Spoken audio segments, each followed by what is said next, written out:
नमस्कार मंडळी. आज आपण बनवणार आहोत पनीर पराठा. एका बाउल मध्ये आपण पनीर काढून घेऊया.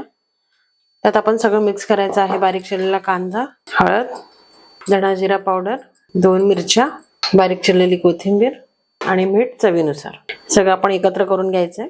आपलं स्टफिंग रेडी आहे. आता आपण पराठ्यासाठी पीठ मळून घेऊया. पीठ मळण्यासाठी मी 2 वाटी गव्हाचं पीठ घेतलेलं आहे. त्यात थोडं मीठ घालायचं आहे, पाव चमचा, आणि अर्धा पळी तेल. आपण थोडं थोडं पाणी टाकून पीठ मळून घेऊया. जसं आपण चपातीला पीठ मळतो तसंच मळून घ्यायचंय, पण थोडं नरम मळायचंय. पिठाला तेल लावून घ्यायचंय आणि छान असं एकजीव करून घ्यायचंय आणि 5 मिनिटं आपण पीठ रेस्ट करायला ठेवूया. चला तर आपण चपातीच्या पिठाचा एक उंडा घेतलेला आहे. थोडासा लाटून घ्यायचंय. खूप ओव्हर स्टफिंग पण करायचं नाही, जेणेकरून लाटताना बाहेर येईल. असं पुडासारखं करायचंय.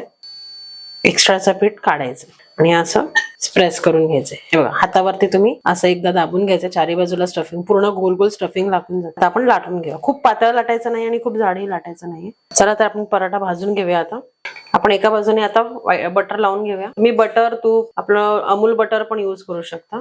ऍक्च्युअली व्हाईट बटर हे खूप हेल्दी असतं.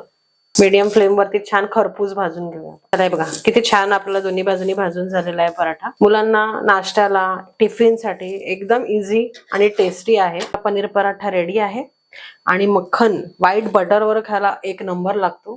तुम्हाला कशी वाटली ही रेसिपी कमेंट मध्ये नक्की सांगा. जर तुम्हाला ही व्हिडिओ आवडली असेल तर प्लीज चॅनलला लाईक, शेअर आणि सबस्क्राईब करा.